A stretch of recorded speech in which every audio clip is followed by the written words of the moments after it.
Okay, so in continuation with the proteomics part, we are now covering today these three major topics. One is protein pattern search.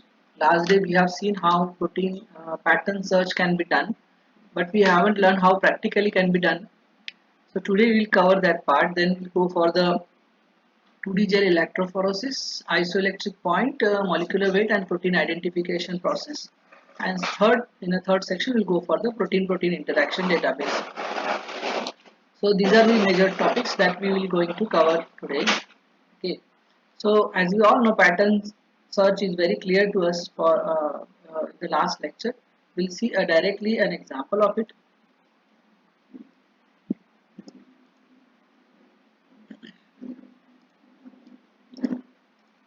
You can copy down this link first in your diary. This is the link of it.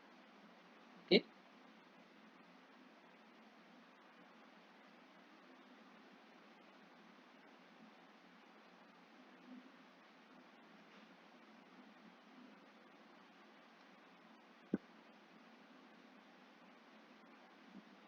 So this link will help you to find out your desired protein pattern into your protein sequence. Okay, so this is a very important link by which you can design your own pattern of protein search, and same pattern is available in your protein or not, that can be done from this.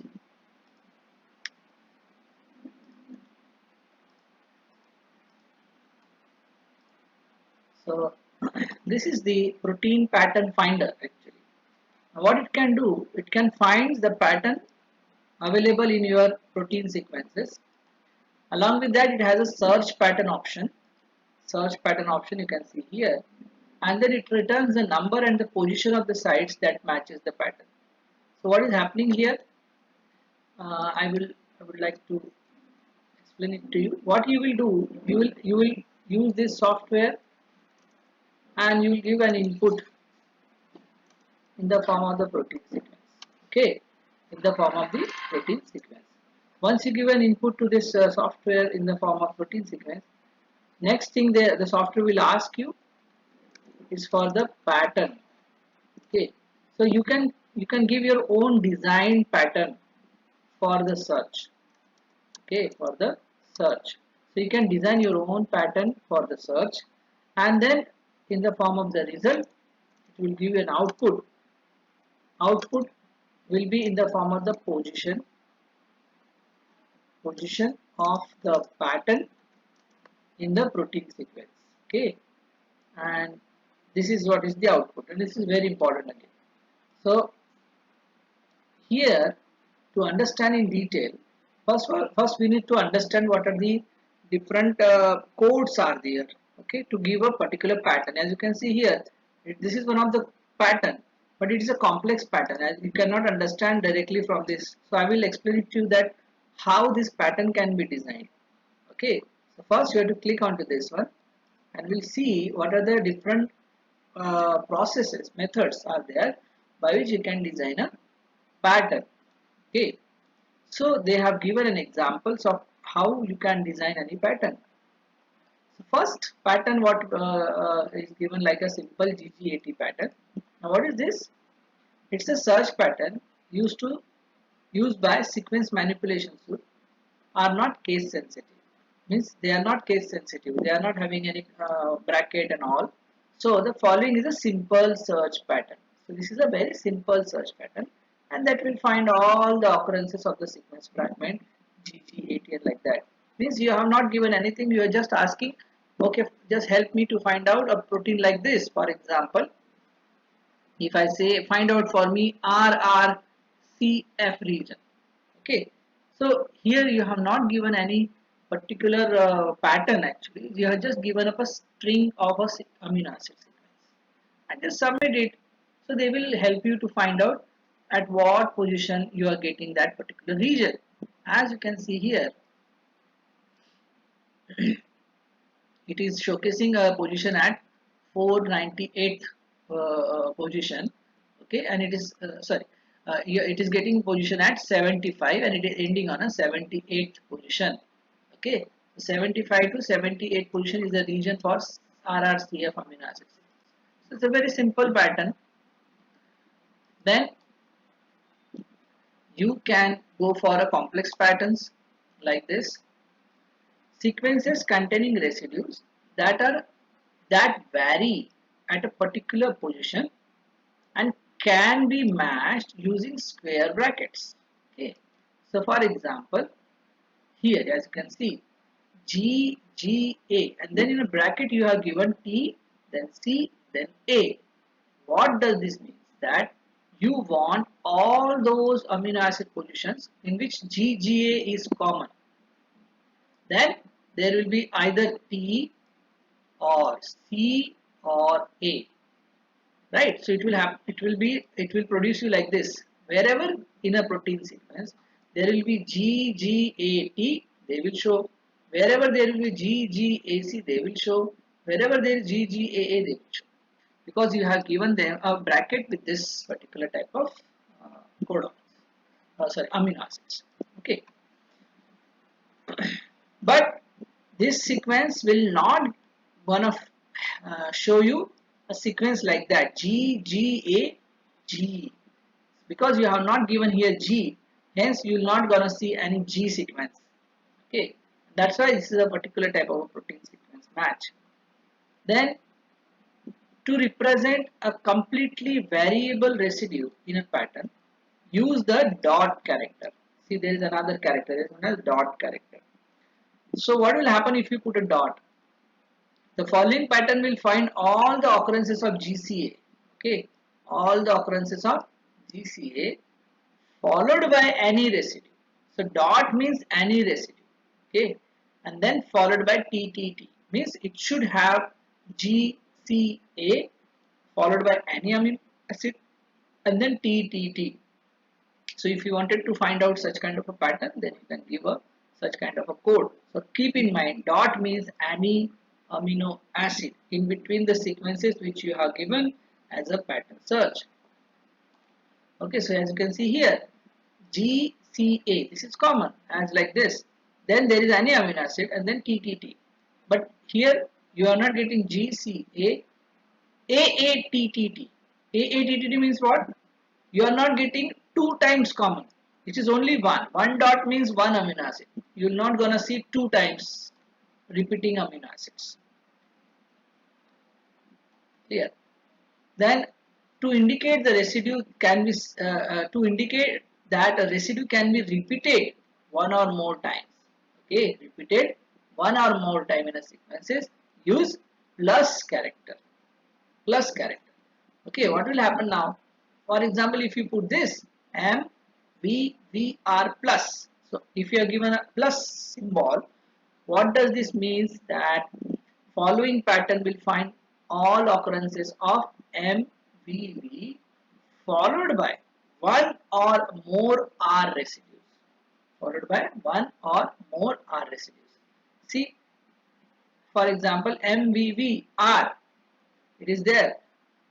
It will always find R. Wherever R, after R there is another R, then and then only it will showcase it. Means it should have a double R, okay, or triple R, or 4 times R, 5 times R. They will only gonna give you, but they will not gonna give you result with this MVVDR. Okay. They should have R followed by another R. It may be more than one. So that is plus. It's very important. You can very easily understand that. Dot means any amino acid. Plus means जो भी final होगा, जो उसके preceding होगा, उसके जैसा ही match होगा तो ही वो दिखेगा. Then to indicate the residue can be repeated 0 or more times in sequence. 0 or more times. Use asterisk character.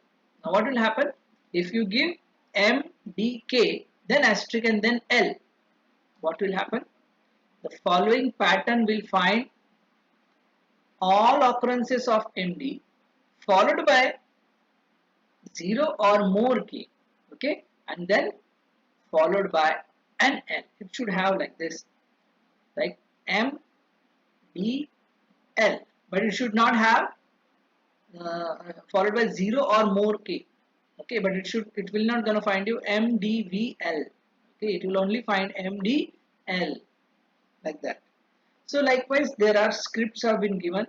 Okay, I will not go in all because you need to learn all those things, and then you can search very easily. So patterns can be designed as per your need, as per these pro forma that what they have given. Okay, so I have showcased it to you what is the finding. Okay. For example, I will try to search this one for an example, paste it here and submit. So no match is found. So no such pattern is available into these proteins, whatever the proteins we have given as an input. Okay, so this pattern is not available. Then you can check it out one by one, whatever the pattern you wanted to search. Okay, and possibly they will give you the results. कोई doubt है इसके अंदर pattern search के अंदर कैसे pattern search करना समझ गया C learning is very easy but उसको जब प्रैक्टिकली करेंगे ना आप तो ये आपको थोड़ा समय उसके साथ में लेना पड़ेगा so that you will be able to understand in more detail okay and try to learn okay whenever आपको ऑफ टाइम मिलता है आप बिल्कुल उसको ट्राई करिए जितना आप प्रैक्टिस करेंगे उतना अच्छा रहेगा इसके लिए चलिए so our first part is over protein pattern search is over. Now we'll shift towards the 2D gel electrophoresis, isoelectric point and molecular weight. ठीक है. Now what is this? These points. First हम समझ लेते हैं. You must have learned SDS page, right? SDS page में जो concept है सबसे पहले वो आप समझ लीजिए मैं कुछ SDS पेज रहे या 2D पेज रहे सबसे इम्पोर्टेंट पार्ट होता है वो समझ लीजिए एसडीएस पेज रहे या कोई या फिर नॉर्मल पेज रहे या फिर आप 2D जेल ले ले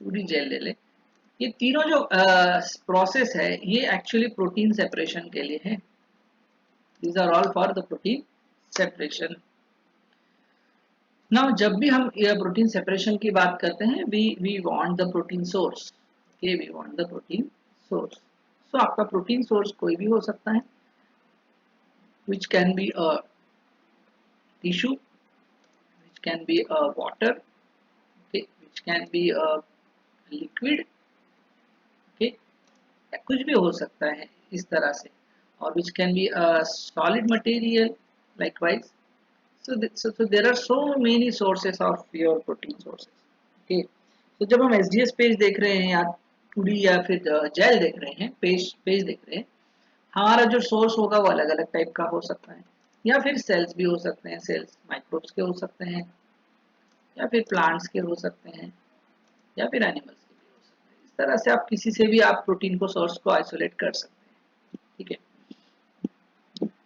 अब इसमें कुछ कंसेप्ट्स हैं that we need to understand first before going into the bioinformatics part whenever you are learning a protein okay आप प्रोटीन जब करते हो तो प्रोटीन का आप जो स्टडी कर रहे हो एसडीएस पेज 2D या फिर नॉर्मल पेज से तो उसको बोलते हैं profiling okay you are doing what profiling and जब प्रोफाइलिंग हम करते हैं तो सबसे पहले हमको उसका एस्टिमेशन करना है okay we need to do an estimation of the protein until and unless we are not doing protein estimation will not be able to do the protein profiling ठीक है so protein estimation की जो processes है वो I think you everybody knows कौन से होता है protein estimation के लिए कोई बताएगा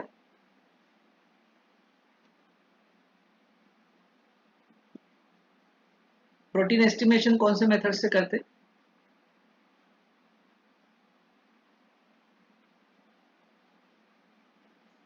Rahul are you listening are you there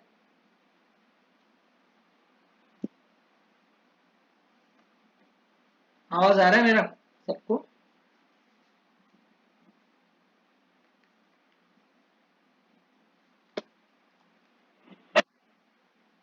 हाँ क्या थोड़ा जोर से बोलिए आवाज नहीं आया कौन से मेथड से करते हैं प्रोटीन एस्टिमेशन करते हैं ना हम हाँ ऐसे मेथड नहीं ऐसा तो कोई मेथड नहीं ऐसे कौन सा एस्टिमेशन, कौन से मेथड से करते हैं? प्रोटीन का टेस्ट एस्टिमेशन यानी प्रोटीन का क्वांटिफिकेशन या क्वांटिटेशन कौन से मेथड से करते हैं? हाँ, लॉरी एंड ब्रैडफोर्ड, ये बहुत इंपॉर्टेंट है। ब्रैडफोर्ड मेथड ये बहुत इंपॉर्टेंट चीज है। लॉरी एंड ब्रैडफोर्ड मेथड से सबसे पहले हम क्या करेंगे? एस्टिमेशन करेंगे। ब्रैडफोर्ड मेथड स्पेलिंग में भी गलत हो सकती है, आप देख लीजिएगा। ठीक है, ब्रैडफोर्ड मेथड या लॉरीज मेथड। ठीक है, ये क्यों करते हैं थोड़ा हम समझ लेते हैं, बिकॉज जब तक हम ये नहीं समझेंगे हमको अगला पार्ट नहीं समझेगा। कंसिडर करिए कि आपके पास में एक इंसेक्ट है। ठीक है, और इस इंसेक्ट के अंदर एक लिक्विड है जो उसका फ्लूइड है, मान के चलते लिक्विड फ्लूइड है। ठीक है, और वो लिक्विड फ्लूइड में प्रोटीन्स है। ठीक है, तो इंसेक्ट इज देयर, इंसेक्ट्स के अंदर का हमने एक फ्लूइड पुट अप बाहर निकाला और उसके अंदर प्रोटीन है। ठीक है,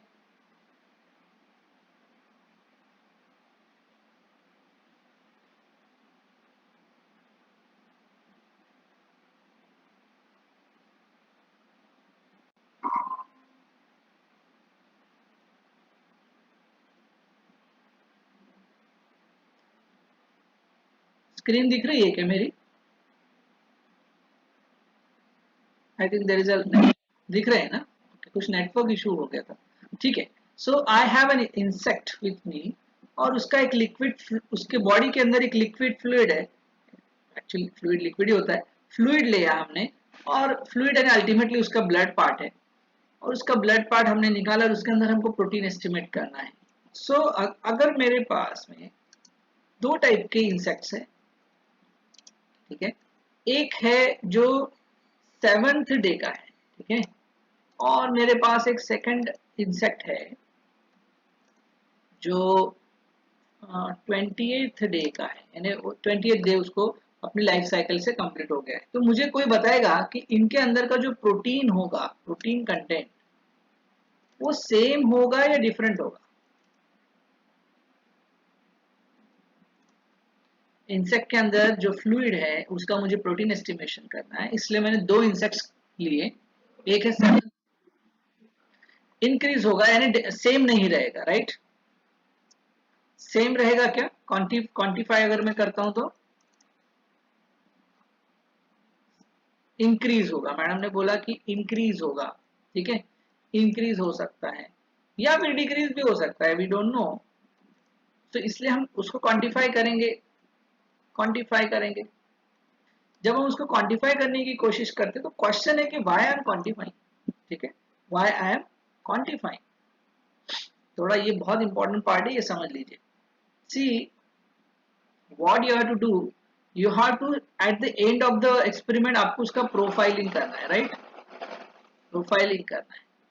प्रोफाइलिंग जो चीज होती है वो आप कंपैरिजन में ले रहे हो, राइट? प्रोफाइलिंग जो कर रहे हो वो कंपैरिजन में ले रहे हो। कंपैरिजन कहाँ है देखिए, जैसे 7th डे और 28th डे। ओके, सो 7th डे वर्सेस आप कौन सा कर रहे हो? 28th day. ठीक है, तो ये वेरिएबल है ना, ये पैरामीटर क्या है? वेरिएबल है। ठीक है, ये पैरामीटर क्या है? वेरिएबल है, यानी ये दो अलग अलग चीजें हैं, उसका प्रोटीन प्रोफाइलिंग हमको करना है। सो जब कोई भी चीज का प्रोफाइलिंग या कंपैरिजन करते हैं ना, तो एक चीज याद रखिए, हमको हमेशा वेरिएबल वेरिएबल वर्सेस कांस्टेंट का स्टडी करना पड़ता है। ठीक है, वेरिएबल वर्सेस कांस्टेंट। अब इस सारी चीजों में वेरिएबल कौन है? वेरिएबल कौन है? दो प्रोटीन सैंपल है ना हमारे पास में। हाँ, प्रोटीन सैंपल दो है। हाँ, तो उसमें वेरिएबल क्या है? डेज है, राइट? तो डे वाइज प्रोटीन प्रोफाइल क्या होने, प्रोटीन कंटेंट क्या होने वाला उनका? प्रोटीन कंटेंट विल चेंज, है ना? तो ये वेरिएबल है। तो मुझे जब कोई चीज वेरिएबल की स्टडी करनी है तो उन दो वेरिएबल के बीच में उसका एक ऐसा पैरामीटर लेना पड़ेगा जो क्या रहना चाहिए? कांस्टेंट। समझा क्या सबको? ये थोड़ा टफ है पर मैं आपको समझा रहा हूँ, ये बहुत इंपॉर्टेंट है। इसका मतलब ये होता है कि अगर आपने दो इंसेक्ट लिए, ठीक है, और उसका फ्लूइड आपने ले लिया, उसका फ्लूइड मान के चलते हैं कि आपने 1 ml पुट निकाल लिया सबका, ठीक है, 1 ml निकाला। अब जब 1 ml है तो मेरा क्वेश्चन अब यहां से समझ लीजिए, अब दो अलग अलग इंसेक्ट्स हैं, उनके दो अलग अलग फ्लूइड्स निकाले, उनका हर एक का टोटल वॉल्यूम 1 ml है मेरे पास। तो मुझे ये बताइए कि उसका 100 माइक्रोलीटर अगर मैं लेता हूं मेरे पास, तो क्या दोनों के 100 माइक्रोलीटर में प्रोटीन क्वांटिटी सेम रहेगी या डिफरेंट रहेगी? समझ रहा है क्या सबको?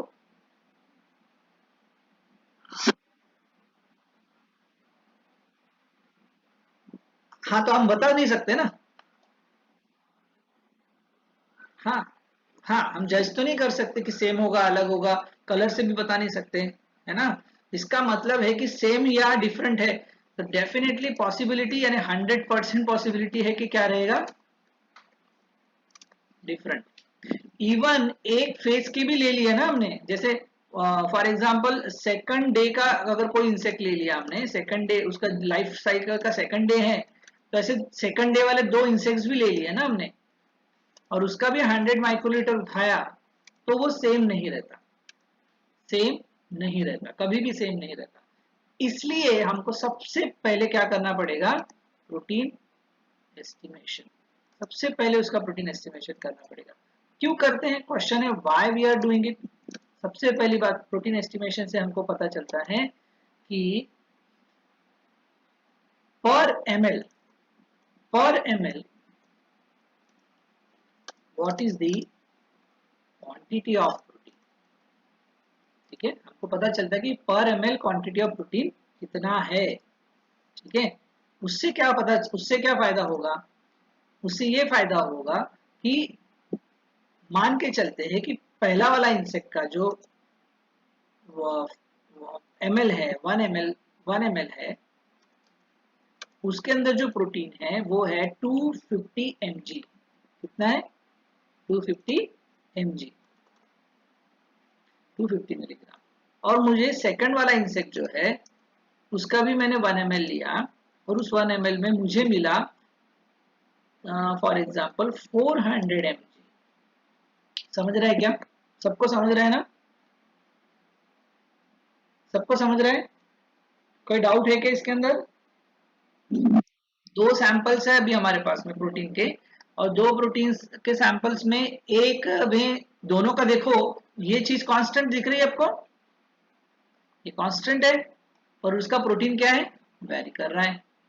तो अब मेरा एम क्या है, मेरा एम ये है कि मुझे एक पर्टिकुलर क्वांटिटी लेके, प्रोटीन की क्वांटिटी लेके, प्रोटीन डिजायर्ड डिजायर्ड क्वांटिटी लेके मुझे काम करना है, ठीक है। तो किसी ने मुझे बोला कि आप एसडीएस पेज में सिर्फ 100 mg पुट करिए, ठीक है, इन अ वेल। उसकी जो वेल होती है ना एसडीएस पेज की, उसके अंदर कितना पुट करना है हमको, कितना पुट करना है, 100 mg। समझ गए? तो पहला वाला जो इंसेक्ट का सैंपल है उसका मैं कितना ml लूंगा, बताएंगे कोई? तो 100 mg पहुंचेगा, कितना ml लेना पड़ेगा,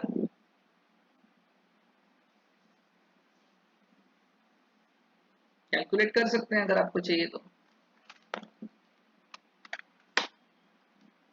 बताऊं मैं कैसे करेंगे, देखिए,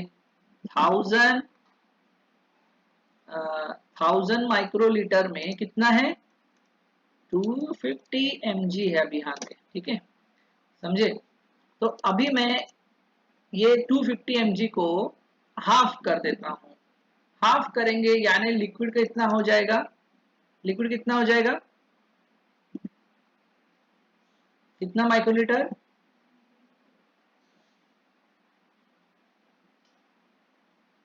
500 माइक्रोलीटर, बराबर ना। 500 माइक्रोलीटर में कितना हो जाएगा, समझा क्या सबको? अब अगर मैं इसका 400 माइक्रोलीटर लेता हूं तो कितना आएगा?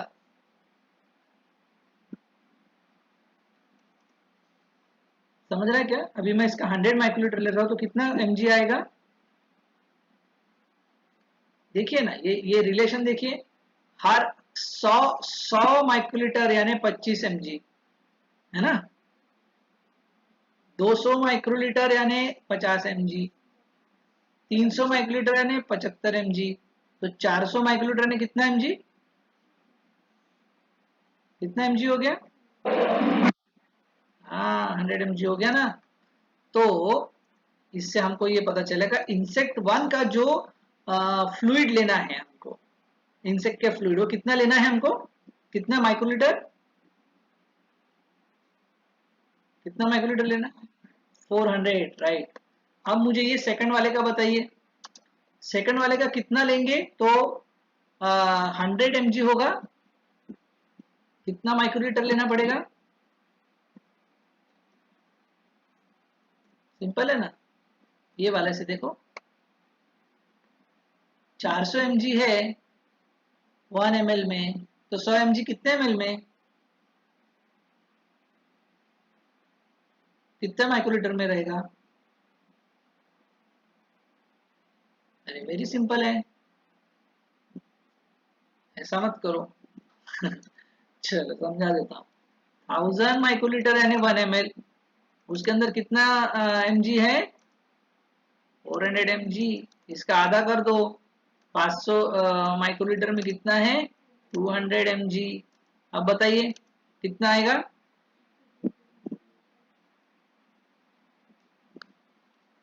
पहले ना 250 माइक्रोलीटर में कितना आएगा? 100 एमजी। तो सेकंड वाले इंसेक्ट का कितना माइक्रोलीटर लेना पड़ेगा मुझे? Yes, 250 microlitre. समझा? तो अब क्या होगा, दोनों इंसेक्ट्स का हमने कितना माइक्रोलीटर, कितना एमजी लिया है? 100 एमजी। बस सिर्फ फर्क ये रहेगा, पहले वाले इंसेक्ट का कितना लेना पड़ेगा? 400 माइक्रोलीटर, एंड सेकंड वाले का कितना लेना पड़ेगा? 250 माइक्रोलीटर। समझा क्या आपको? सबको सबको समझा ये पॉइंट? कोई डाउट है इसमें? हमेशा याद रखिए, हाँ, क्योंकि आप जब प्रोफाइलिंग करते हैं ना, मैं अभी भी बता रहा हूँ, प्रोफाइलिंग करते हैं ना, यानी कंपेयरिंग कर रहे हो आप, कंपेयर कर रहे हो किसी को, तो कंपेयर में आपको ये चीज कांस्टेंट रखनी है। देखो, क्वांटिटी ऑफ प्रोटीन, ठीक है, क्वांटिटी ऑफ प्रोटीन क्या हो गई? सेम। क्वांटिटी ऑफ प्रोटीन हो गई सेम। अब क्वांटिटी सेम हो जाने के बाद में हम देखेंगे कि प्रोटीन्स में क्या वेरिएशंस है, प्रोटीन्स के अंदर क्या वेरिएशंस है। तो प्रोटीन के अंदर जो वेरिएशंस है वो हम देखेंगे एसडीएस पेज से, ठीक है, या फिर नॉर्मल पेज से, या फिर 2D जेल से, ठीक है, ये सब में करेंगे। तो आपको पता है उसमें हल्के बैंड्स आते हैं और बैंड्स के बेसिस पे आप उसको एनालिसिस करते हैं, ठीक है। सबको समझ में आ गया ये पॉइंट? क्वांटिफिकेशन कैसे करते समझ में आ गया? ये सारा बहुत इंपॉर्टेंट है, ये अभी आपके काम में आएगा जैसे आप कई वर्किंग में आएंगे, ठीक है। प्रोटीन एस्टिमेशन क्यों करते हैं, क्यों करते हैं protein estimation? To quantify the exact content of protein in the sample, ठीक है, एग्जैक्टली उसका सैंपल पता करना है, उसके बेसिस पे हम आगे लेके जाएंगे। चलो ठीक है, तो अब ये हो गया पहली बात, आपने प्रोटीन को स्टैंडर्डाइज कर दिया। अगली चीज जो प्रोटीन की इंपॉर्टेंट होती है वो है उसका मॉलिक्यूलर वेट, ठीक है। सबसे इंपॉर्टेंट क्या होता है? Molecular weight. तो प्रोटीन का मॉलिक्यूलर वेट कौन डिसाइड करता है, बताएंगे कोई? Who decides the molecular weight of the protein?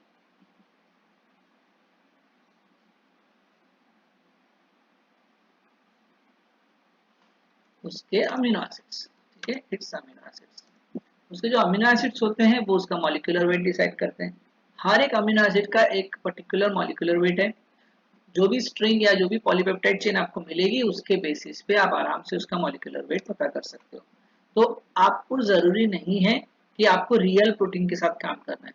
If you know the sequence of the protein, ठीक है, आपके पास अगर सीक्वेंस है प्रोटीन का तो आप उसके बेसिस पे भी मॉलिक्यूलर वेट निकाल सकते हैं। ठीक है, ये बहुत इंपॉर्टेंट है। फिर आता है आइसो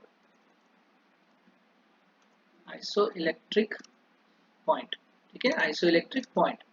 आइसो इलेक्ट्रिक पॉइंट यानी क्या होता है, किसी को पता है? ओके, आइसो इलेक्ट्रिक पॉइंट यानी it's a state of the molecule, ठीक है, कोई भी रह सकता है, whose charge becomes zero at given pH range।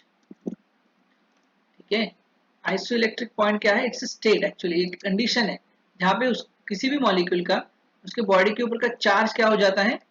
Zero हो जाता है एट ए गिवन पीएच रेंज। इसको हम अलग भाषा में जीटराइन भी कहते हैं, है ना, जीरो मॉल। और ये बहुत इंपॉर्टेंट है प्रोफाइलिंग।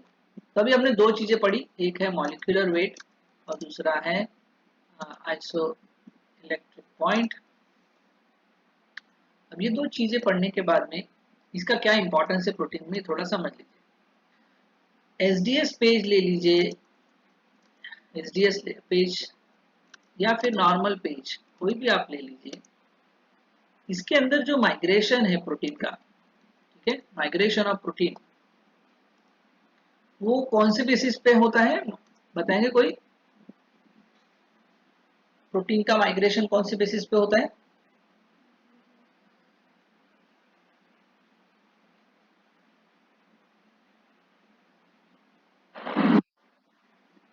बराबर है, मॉलिक्यूलर वेट एंड और एक चीज होती है ना, वेरी गुड, चार्ज। ये दो चीजें होती है जिसके बेसिस पे प्रोटीन सेपरेट होता है, right, in the form of the bands. ठीक है, in the form of the bands. ठीक है, तो जब प्रोटीन सेपरेट हो रहे हैं मॉलिक्यूलर वेट और चार्ज के बेसिस पे इन एसडीएस पेज एंड पेज, जो बैंड आपको मिल रहा है, ठीक है, वो प्योर प्योर होता है क्या? बताएंगे कि कोई मुझे, pure for one particular protein, pure होता है क्या वो? यानी जो बैंड आपको दिखते हैं 5 6 7 8 9 10 15 जितने भी होंगे, वो हर एक बैंड प्योर बैंड होता है क्या किसी पर्टिकुलर प्रोटीन के लिए?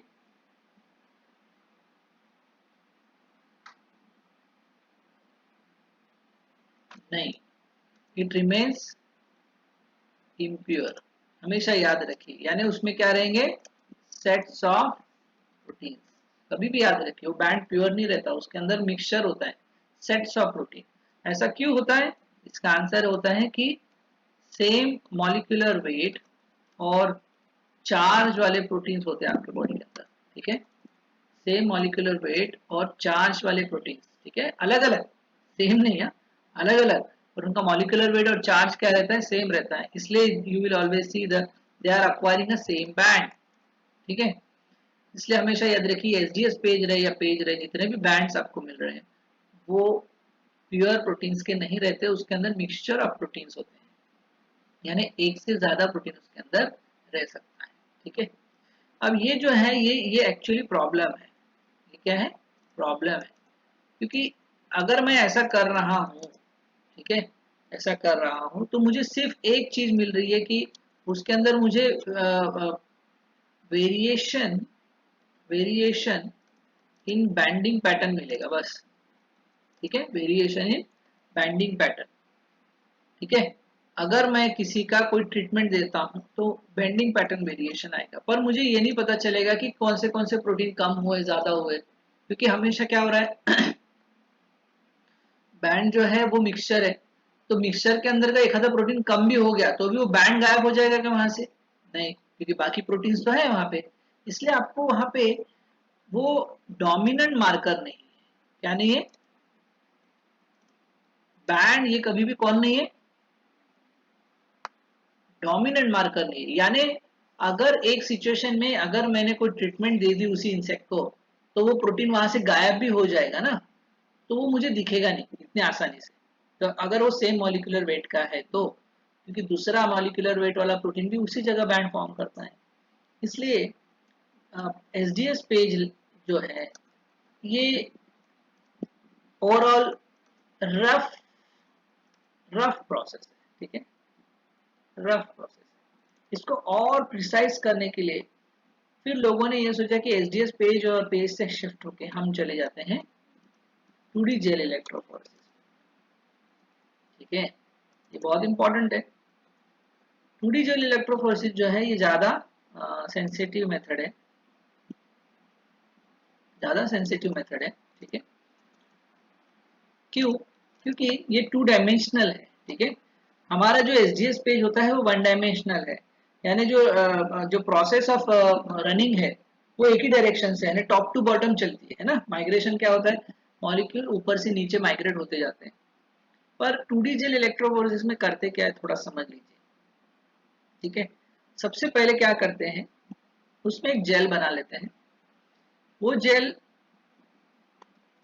वो जेल में वो जेल कुछ इस तरह होती है कि अगर आप समझे तो 1 2 3 4 5 6 7 मान के चलिए ऐसे रीजन है उसके अंदर, टॉप टू बॉटम, ऊपर से नीचे तक के, ठीक है।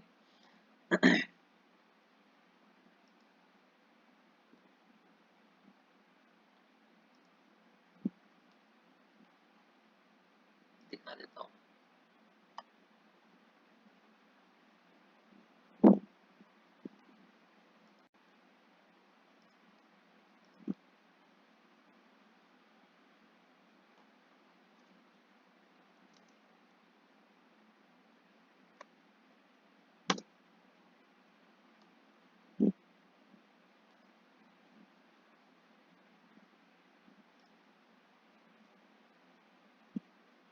देखिए यहाँ होगा क्या कि सबसे पहले आप एक जेल बनाएंगे, ठीक है। ये नॉर्मल जेल आपका एसडीएस पेज का दिख रहा है सबको। यहाँ से आपने सैंपल लोड किए, बहुत सारे सैंपल हैं, प्रोटीन्स अलग अलग हैं। और ये देखिए यहाँ से सेल से उसके ऊपर ने आइसोलेट कर दिया। आइसोलेट करने के बाद में यहाँ से हमने 100 mg यहाँ पे लोड कर दिया। देन इलेक्ट्रोफोरेसिस किया। इलेक्ट्रोफोरेसिस किया तो क्या हो गया, -4 से +4 की तरफ वो माइग्रेट होना शुरू कर दिया उसने। जैसे जैसे माइग्रेट किया आप देखोगे कि आपको बैंड्स मिलना शुरू हो गए, दिख रहे हैं सारे बैंड से अलग अलग अलग अलग। फिर ये बैंड जो है ये आइसो इलेक्ट्रिक फोकसिंग जैसा है या फिर एसडीएस पेज हो सकता है, ठीक है। यहां से आप इस बैंड को कट कर दोगे एसडीएस पेज से, ठीक है। और एसडीएस पेज को फिर उठा के देखो, ये जो इलेक्ट्रिक करंट है उसका माइग्रेशन देखिए इस डायरेक्शन में, यानी ऊपर से नीचे जा रहा है। और फिर ये जेल के बैंड्स पूरे यहाँ पे सेपरेट हो गए और हर एक बैंड का मॉलिक्यूलर वेट अलग अलग है, समझ रहे हैं। सबसे लाइट वेट कहाँ रहता है बताएंगे एसडीएस पेज में? सबसे लाइट वेट कहाँ रहेगा? सबसे नीचे। और हेवी वाला? पक्का है? सबसे कम वेट वाला कहाँ रहेगा? सबसे कम वेट वाला कहाँ रहेगा? सबसे नीचे। और हेवी वेट वाला टॉप में रहेगा, ठीक है। तो ये इस तरह से बैंड्स बन के फिर इस जेल को यहाँ से कट कर देते हैं। कट करने के बाद देखिए आप एक जेल बनाएंगे, ठीक है, दिख रहा है, और एक जेल बनाएंगे। ये जेल जो होती है ना यहाँ पे भी थोड़ा स्पेशलाइज्ड होता है, ठीक है। यहाँ पे आपको दिखता नहीं है पर यहाँ पे अलग अलग रेंज होती है। क्या होती है? अलग अलग रेंज होती है। ये छोटे छोटे छोटे छोटे पीएच के अंदर शिफ्ट या उसको शोकेस किया जाता है या उसको बनाया जाता है। देखिए कैसा, मैं आपको समझा देता हूँ। मान के चलिए पहला पार्ट यानी यहाँ से यहाँ तक का इतना सेक्शन जो होगा ना उसका एक पर्टिकुलर पीएच होगा, ठीक है। इसको एक पर्टिकुलर पीएच होगा, मान के चलता है 4.5 होगा। फिर सेकंड पीएच रेंज होगी 5.5 टू 6, ठीक है, 5 टू 5.5 मान के चलते।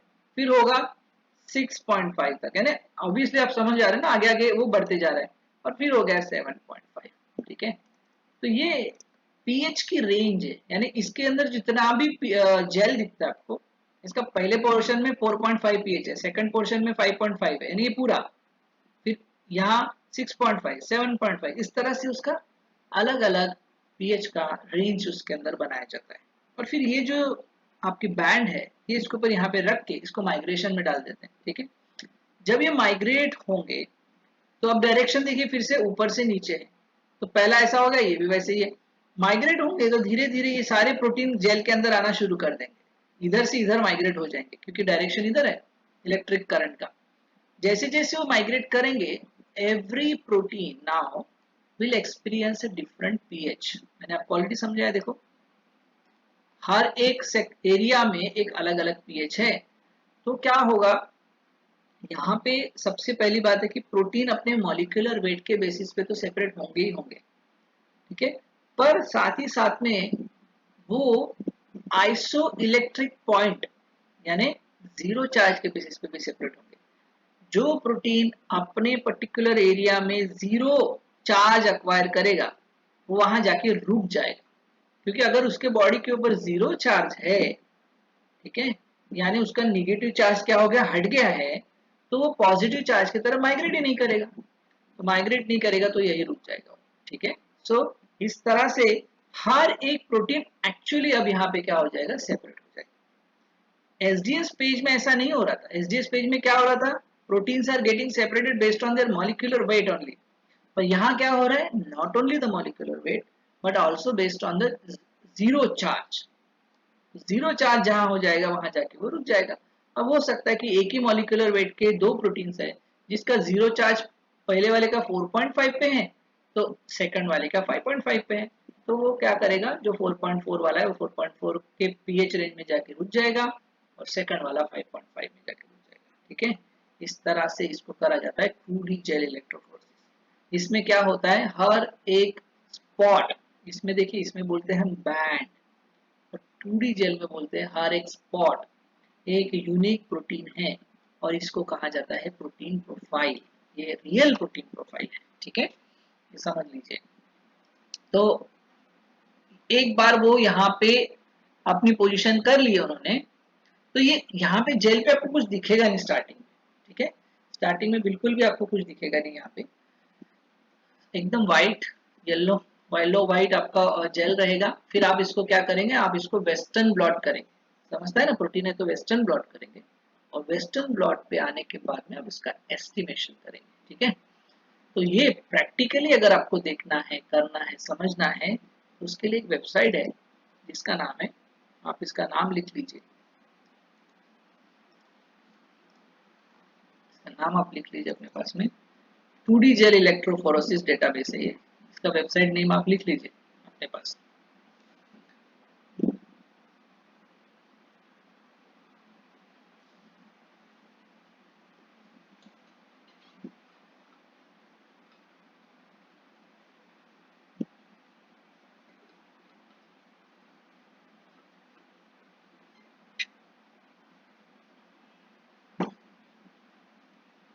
लिख लिया, चलिए। तो ये है स्विस 2D पेज, आप इससे भी इसी नाम से भी सर्च कर सकते हैं, स्विस 2D पेज। ये है 2 dimensional polyacrylamide gel electrophoresis database, यानी लोगों ने जितने भी जेल इलेक्ट्रोफोरेसिस किए 2 डायमेंशनल के, उसका यहाँ पे पूरा डेटाबेस दिया गया है। ठीक है, आप इसको सर्च कर सकते हैं। ठीक है, तो यहाँ पे क्या क्या है थोड़ा देखिए, contains DNA protein identified on various 2D page and also on SDS page reference map, you can locate these proteins on a 2D page. देखिए जब हमने ये वाला पार्ट देखा, तो हमने यहाँ पे हमको स्पॉट्स दिख रहे, पर ये स्पॉट्स एक्चुअली ऐसे डिटेक्ट नहीं होते, हमको तो पता करना पड़ेगा। चलो मैं आपको एक क्वेश्चन पूछता हूँ, क्या मुझे आप बता सकते हैं कि ये प्रोटीन कौन है, ये प्रोटीन कौन है बता सकते हैं, येलो कलर का, बहुत मुश्किल है ना, नहीं बता सकते आप। पर एक टेक्निक है जिससे हम थोड़ा थोड़ा अंदाजा लगा सकते हैं कि ये कौन सा प्रोटीन है। ठीक है, तो आप अब हमने अभी एक चीज पढ़ी कि क्या दो चीजें इंपॉर्टेंट है प्रोटीन को समझने के लिए। पहली बात तो थी जो थी मॉलिक्यूलर वेट, ठीक है, और दूसरा है आइसो इलेक्ट्रिक पॉइंट, ठीक है, मॉलिक्यूलर वेट और आइसो इलेक्ट्रिक पॉइंट, ठीक है। तो अब हम थोड़ा सा ट्विस्ट लाते हैं अपने स्टडी में, ठीक है। ट्विस्ट ऐसा है कि हमको कुछ चीज प्रूव करनी है, ठीक है। प्रूव करनी है कुछ इस तरह से, देखिए मेरे पास एक प्रोटीन है, ठीक है। चलो हम एक प्रोटीन लेते हैं, अल्डोलेज ए ऑफ होमो सैपियंस, ठीक है। स्पेलिंग गलत हो गया पर ठीक है।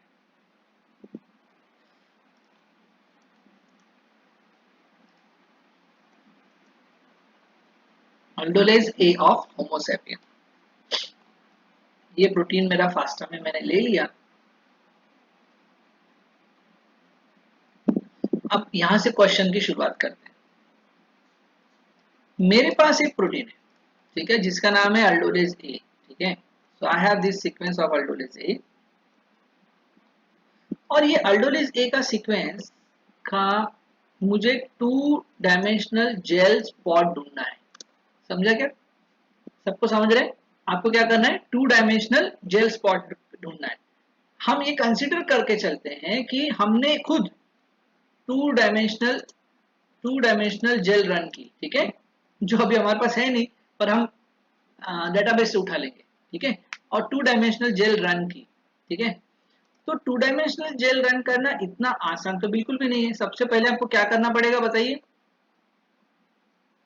शुरुआत कहां से होगी? सबसे पहले हमको एक सेल चूज करना पड़ेगा, ठीक है।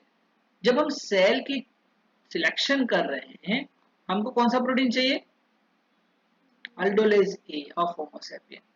अब हमारे पास में जब होमोसैपियन है, homo sapien is a eukaryote, right. और ये यूकैरियोट के पास सिस्टम है पूरा काम करने का। सिस्टम कैसे चलाता है? वो टिश्यूज के बेसिस, टिश्यूज टिश्यूज के अंदर नंबर ऑफ सेल्स है, राइट। तो हमारा जो प्रोटीन होगा वो कहाँ होगा बताएंगे? हमारा प्रोटीन कहाँ है? आपको कैसे पता चलेगा कि ह्यूमन के कौन से सेल में अल्डोलेज ए है? समझ रहा है क्या आपको पॉइंट मैं क्या बोल रहा हूँ? 2D जेल इलेक्ट्रोफोरेसिस करने के पीछे का मेन एम बता रहा हूँ मैं आपको, ठीक है। अभी आपको पॉइंट समझ रहे हैं ना? धीरे धीरे ये सब समझ रहे हैं ना, कैसे कर रहे हैं, क्यों कर रहे हैं। अब आपको मेन एम उसका समझ में आना चाहिए। मुझे ये बताइए कि किसी भी स्पीसीज का प्रोटीन प्रोफाइलिंग क्यों करते हैं? ठीक है, why we are doing protein profiling, ठीक है। देखिए किसी भी स्पीसीज का नहीं होता, हमेशा कैसे सेल का होता है, ठीक है। कभी भी किसी सेल का प्रोटीन प्रोफाइलिंग होता है।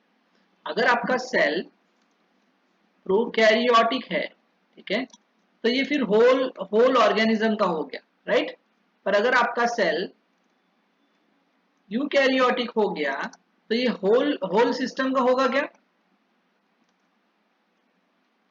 होल सिस्टम का प्रोटीन प्रोफाइलिंग रहेगा कि सेल स्पेसिफिक रहेगा?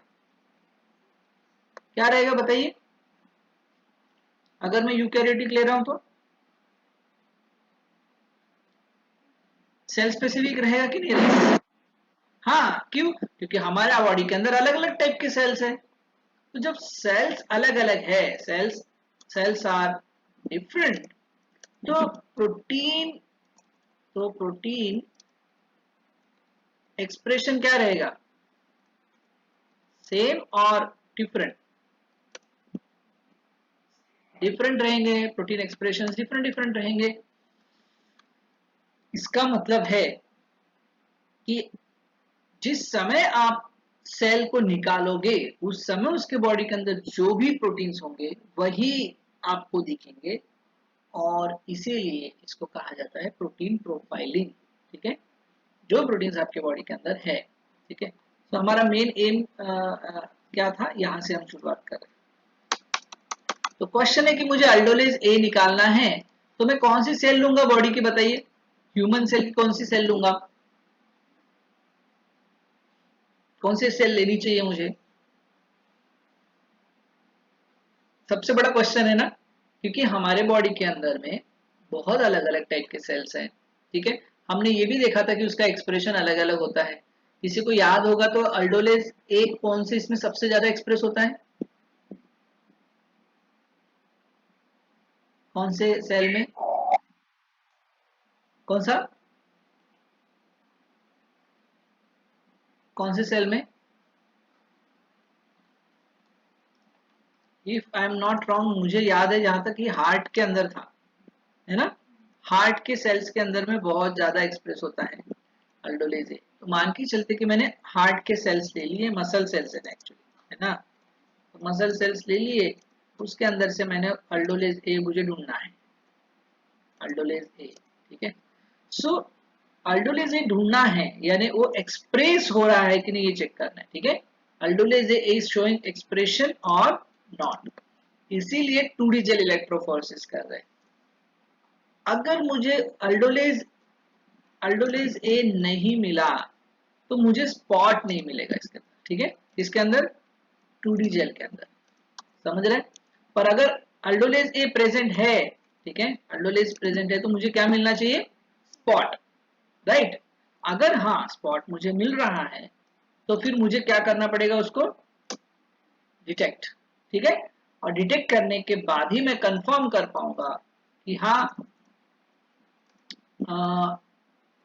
हार्ट सेल इज एक्सप्रेसिंग अल्डोलेज ए, है ना, हार्ट सेल इज एक्सप्रेसिंग अल्डोलेज ए। समझ रहेगा सबको, आइडिया क्लियर हो रही है कि नहीं।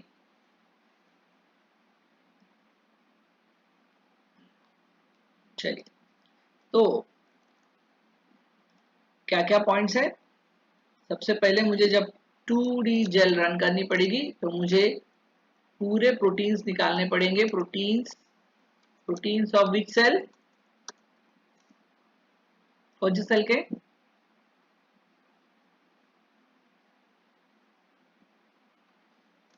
हार्ट मसल सेल्स, ठीक है। फिर उसके बाद में मुझे उसको रन करवाना पड़ेगा, पहले तो 1 डायमेंशनल में रन कराऊंगा और सबके मुझे क्या मिल जाएंगे, बैंड्स, और फिर उसको रन कराऊंगा 2 डायमेंशनल में, जहां पे मुझे क्या मिलेंगे, उसके स्पॉट्स। ये मेरी प्रोसीजर है। अब इम्पोर्टेंट पार्ट है, how I will detect the aldolase A on the 2D gel. कोई मुझे बताएगा कि मैं 2D जेल के ऊपर में अल्डोलेज ए कहाँ है कैसे पता करूंगा। ये समझ लीजिए आपकी जेल है, ये आपका आउटपुट में आ गई, मुझे बताएगा कौन कहाँ पे अल्डोलेज ए बता सकता है, कोई आइडिया किसी को,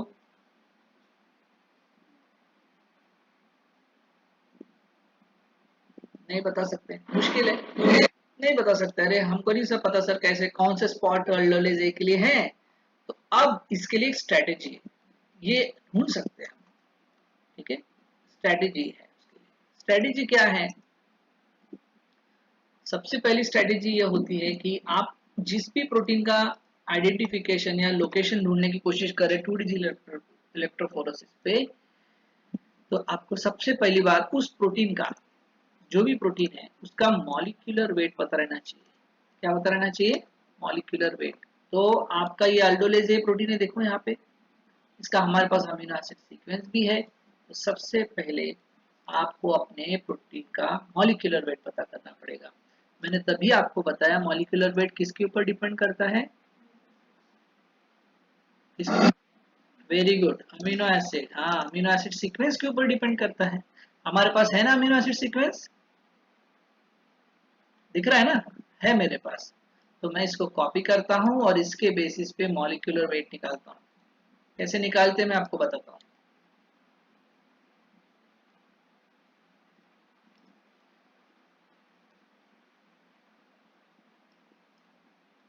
ये वेबसाइट आप लिख लीजिए अपने पास,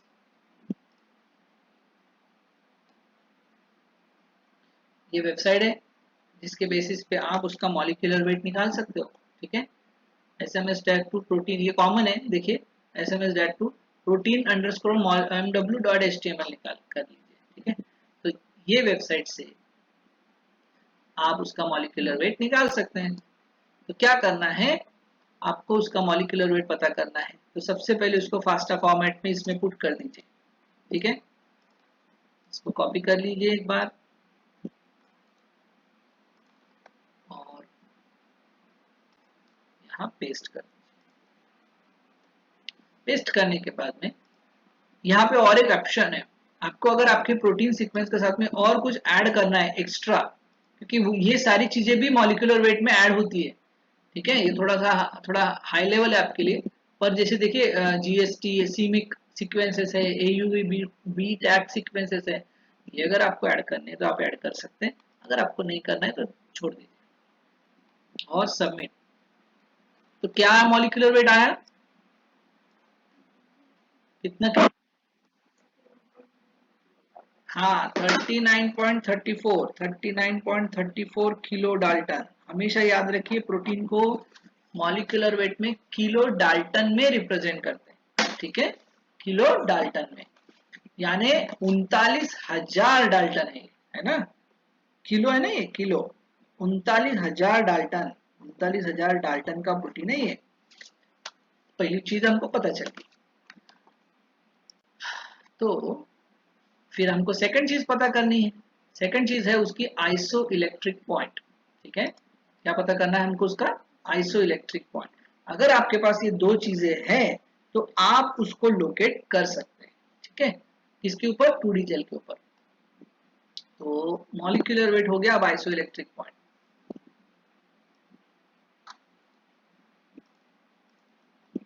वेबसाइट आप लिख लीजिए,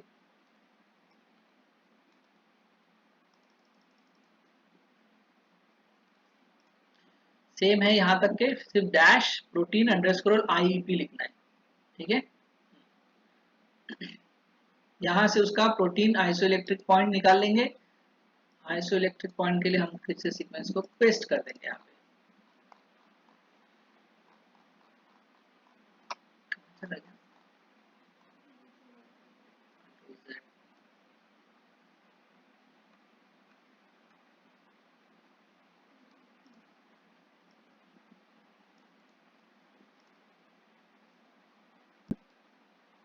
पेस्ट हियर,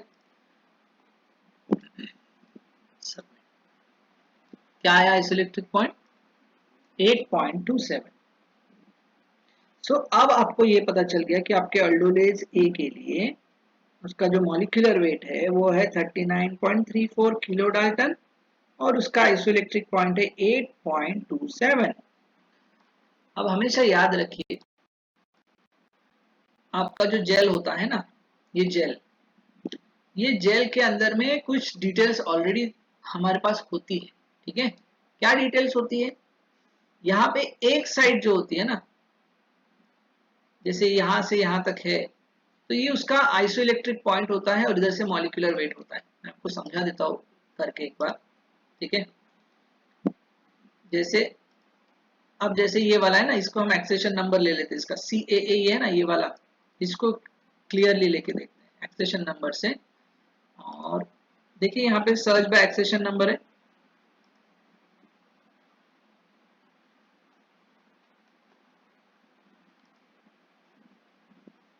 यहाँ पे एक्सेशन नंबर पुट करते हैं, ठीक है, और चेक करते कि है क्या उसके लिए। देखिए यहाँ पे है उसके लिए, दिख रहा है।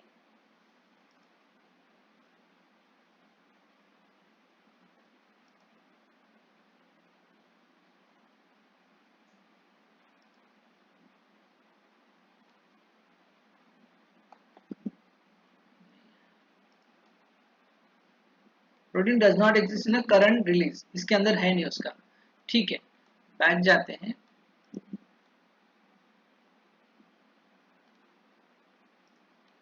नॉर्मल जाते हैं, नॉर्मल नेम पुट करते हैं, ठीक है, अल्डोलेज ए, ठीक है, एग्जीक्यूट। तो देखिए अल्डोलेज ए आ गए सबके, अल्डोलेज ए आ गया। किसका चाहिए था, ह्यूमन का, देखो ह्यूमन में है ना। तो अल्डोलेज हम यहाँ पे ढूंढ सकते हैं।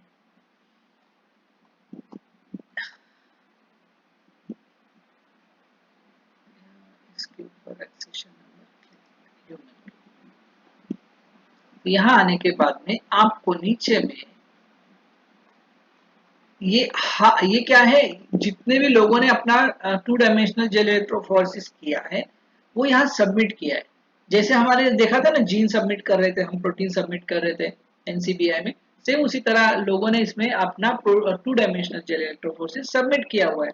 और ये कौन से सेल का है, देखो यहाँ लिखा है, दिख रहा है कौन से सेल का है? हाँ, लिम्फोसाइट का है, ये इंपॉर्टेंट चीज है, ठीक है। और इसको अगर मैं क्लिक करता हूं तो मुझे दिखता है 2 dimensional gel, actual 2 dimensional gel, ठीक है। इसको थोड़ा फॉन्ट साइज छोटा कर देते हैं तो आपको दिखेगा।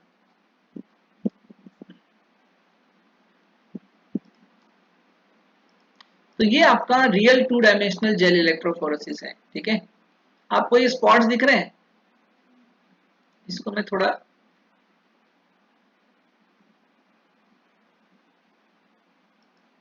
नया टैब में ओपन करता हूँ, दिख रहा है आपको? देखिए यहाँ पे ये प्रोटीन सेपरेट हुए हैं based on their molecular wait and isoelectric point. यहाँ पे एक चीज सब पहले आपको समझना है कि ये है क्या और कैसे उसको रीड आउट करा जाता है। हमने अभी दो चीजें पता की हमारे प्रोटीन के बारे में, एक है मॉलिक्यूलर वेट और आइसोइलेक्ट्रिक पॉइंट। यही चीज यहाँ पे इंपॉर्टेंट होती है। सबसे पहली बात है, यहाँ मॉलिक्यूलर वेट किलो डाल्टन में दिया है। अभी हमने एक ये किया, एस्टिमेशन किया अल्डोलेज ए का, राइट? अल्डोलेज ए का, अल्डोलेज ए का मॉलिक्यूलर वेट कितना था?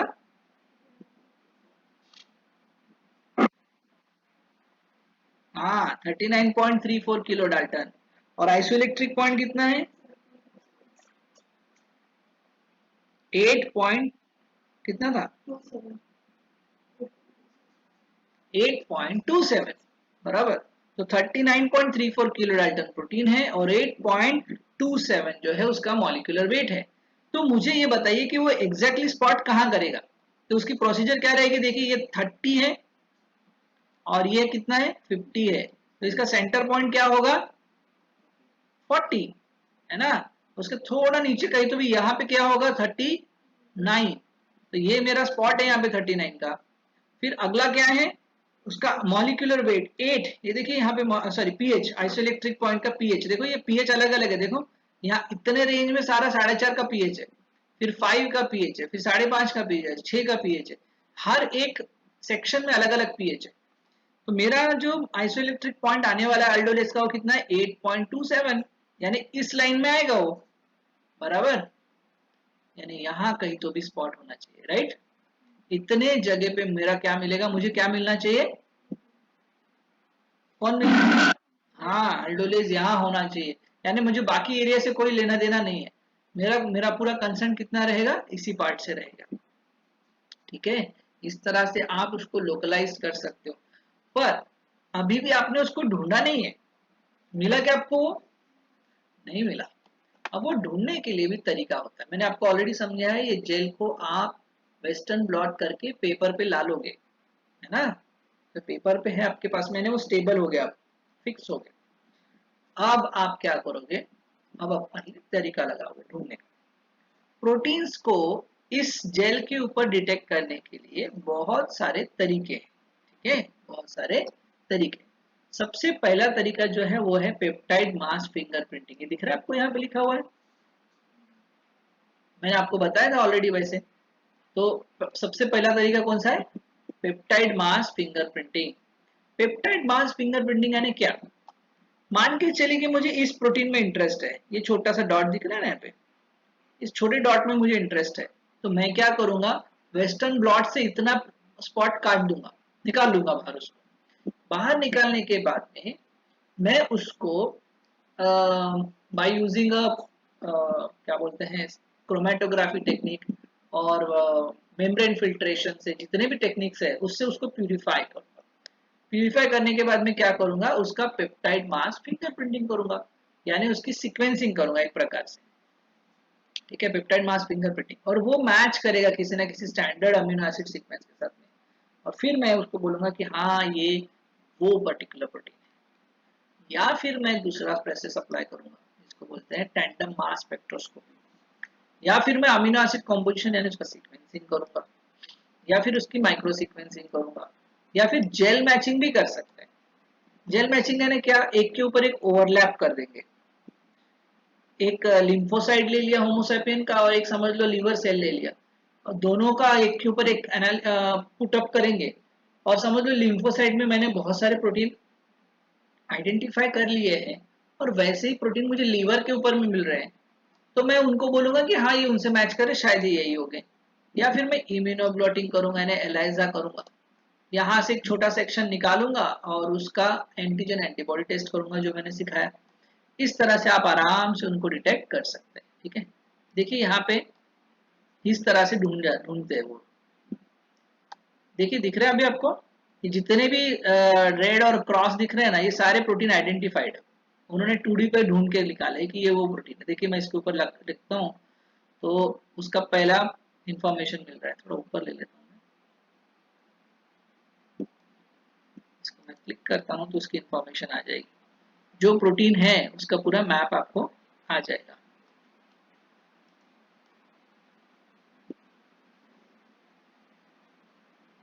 देखिए कौन सा प्रोटीन है, आ, उसका नंबर दिया हुआ है P0 P06733, ठीक है, P06733 ये प्रोटीन है, और उसका आइसोइलेक्ट्रिक पॉइंट भी दिया है 7.37, और मॉलिक्यूलर वेट है 42,232। ये उसका मॉलिक्यूलर वेट है, ये डाल्टन में है याद रखिए, ठीक है, यानी 4.2 किलो डाल्टन होगा।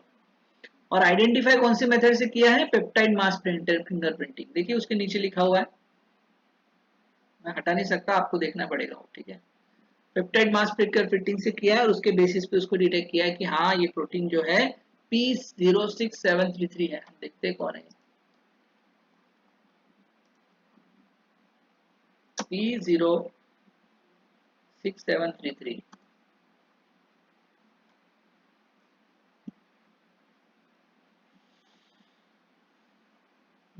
इसका नाम है इनोलेस। क्या है ये, अल्फा इनोलेस।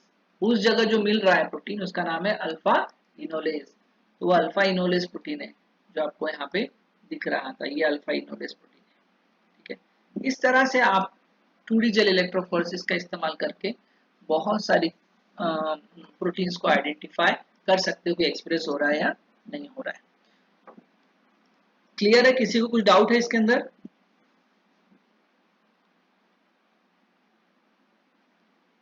कैसे करते हैं समझ में आ गया ना? हाँ, आइडेंटिफिकेशन इस तरह से की जाती है कि कोई भी आपको पूछेगा कि एसडीएस पेज में आइडेंटिफिकेशन होता है क्या, तो आप क्या आंसर दोगे? प्रोटीन का आइडेंटिफिकेशन होता है क्या एसडीएस पेज में? एसडीएस पेज में होता है या नहीं?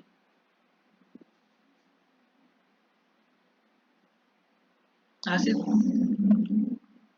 हाँ वहां पे सिर्फ आपको मॉलिक्यूलर वेट का बैंडिंग पैटर्न मिलता है, समझ में आ रहा है?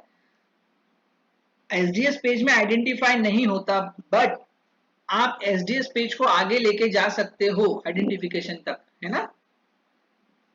अगर आपको अच्छे से आइडेंटिफाई करना है और आपको सेपरेट करना है प्रोटीन, तो कौन सी टेक्निक अप्लाई करेंगे,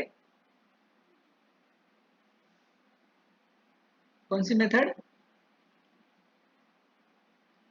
जो अभी आपके सामने है, कौन सी? Yes, 2D। आपको अगर आइसोलेट सेपरेट करने हैं प्रोटीन्स को बराबर सिस्टमेटिकली, तो आप 2D करेंगे, ठीक है।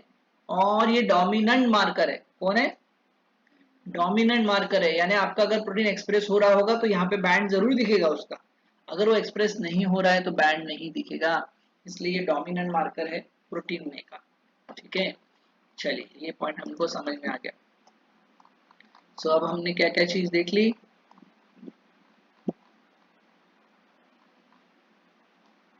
एसजीएस पेज का पैटर्न समझ गया, पेज 2D भी समझ गया, ठीक है, प्रोटीन सेपरेशन समझ गया आपको, उसी के अंदर, और आइडेंटिफिकेशन भी आपको समझ गया उसके अंदर का, ठीक है। अब जो नेक्स्ट डेटाबेस है वो है प्रोटीन प्रोटीन इंटरैक्शन डेटाबेस, ठीक है, प्रोटीन प्रोटीन इंटरैक्शन डेटाबेस। तो मुझे ऐसा लगता है कि इसको आज शुरू करना चाहिए क्या। I think we should stop here because ये जो है ना ये नया टॉपिक है पूरा, it will take at least 1.5 hours to start, ठीक है। So will stop here today, if you will learn some more part of it, but will not start protein protein interaction database today, we'll start it tomorrow, ठीक है। तो आप यहाँ से उसको सब एनालिसिस कर सकते हैं, ये आपको समझ में आ गया है, ठीक है।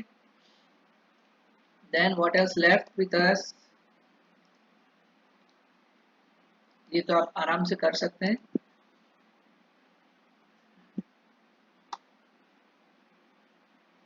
तो एक एक्सपेरिमेंट करके देखते, चलो थोड़ा सा है समय हमारे पास, तो एक एक्सपेरिमेंट करके देखते कि हम वहां तक पहुंच सकते हैं क्या, ठीक है, सही में हम उसको लोकेट कर पाते हैं या नहीं कर पाते, ठीक है। चलिए, तो ये इनोलेज है ना, चलो इनोलेज को ही लेते हैं, ठीक है।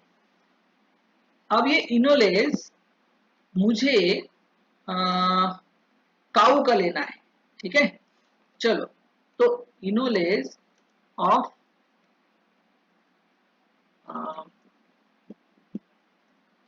बॉस टॉरस,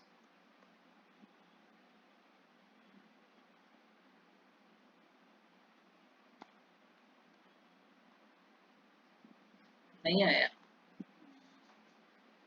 नहीं आया उसके अंदर, आई थिंक इसके अंदर नहीं रखा होगा।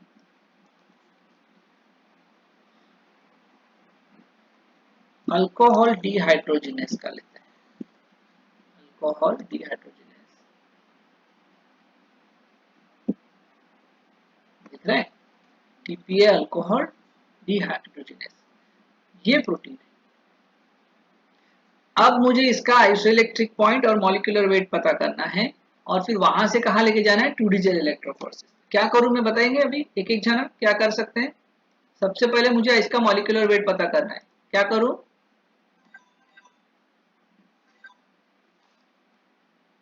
कहाँ लेके जाएं,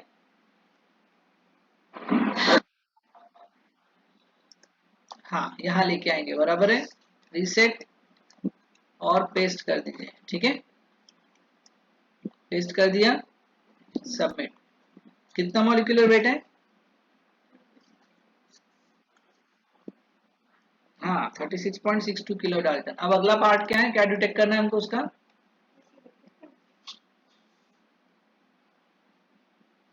क्या डिटेक्ट करना पड़ेगा, हाँ हाँ आइसोइलेक्ट्रिक पॉइंट डिटेक्ट करेंगे, कंट्रोल वी, सबमिट। कितना आया, 7.31, दो आ गए। चलिए, अब मुझे उसको लोकेट करना है जेल के ऊपर, ठीक है। तो पहली बात है कि आप थोड़ा बैकग्राउंड स्टडी कर लीजिए पहले, किसका है, बॉस्टोरस, और उसका नाम है टीपीए अल्कोहल डिहाइड्रोजिनेस, ठीक है। तो इसको कॉपी कर लेते हैं,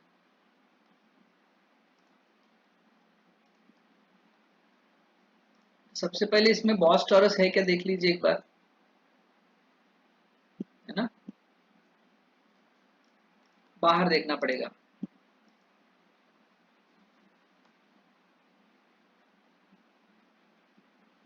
सबसे पहले जीन के बेसिस पे है, ठीक है,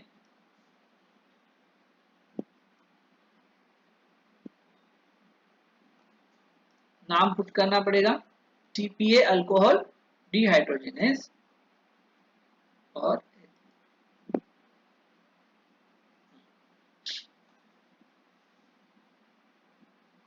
है क्या आपके पास में ऐसा,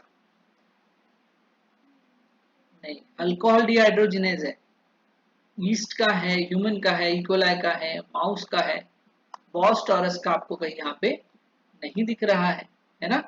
देखिए क्या बोल रहे हैं, searching for this entry TP alcohol dehydrogenase, combined fields में चल के देखते हैं,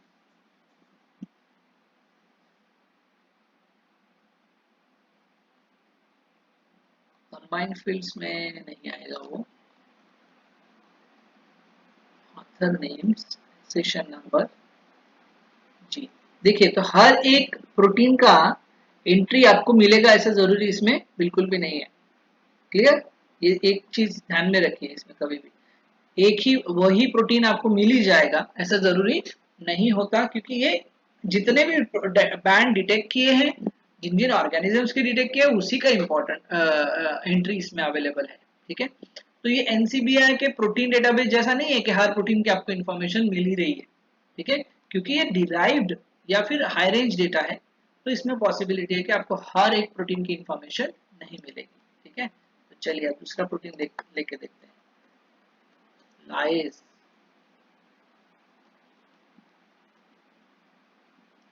ये वाला देखते हैं, citrate lies acyl carrier protein. ठीक है, अभी किसके अंदर है? बैक्टीरिया के अंदर है। चलो इसका ट्राई करके देखते हैं। तो सबसे पहले हम चेक कर लेते हैं कि है या नहीं, अगर है तो फिर मॉलिक्यूलर वेट पे जाएंगे।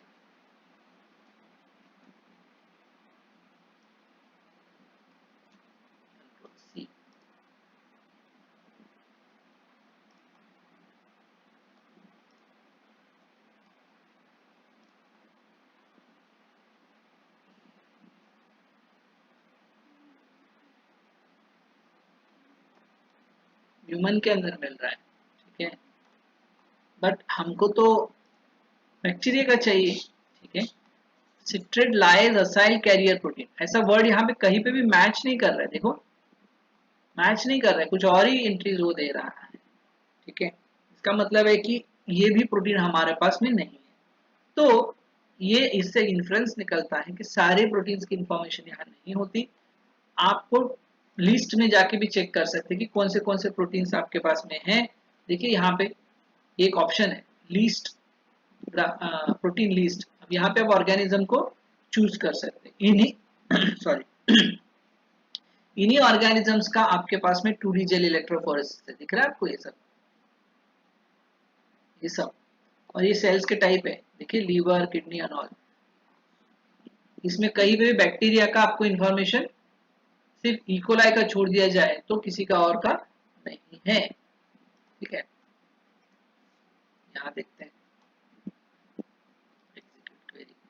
स्पेसिफिक हो गया तो बोलता है नहीं, no such data is related available.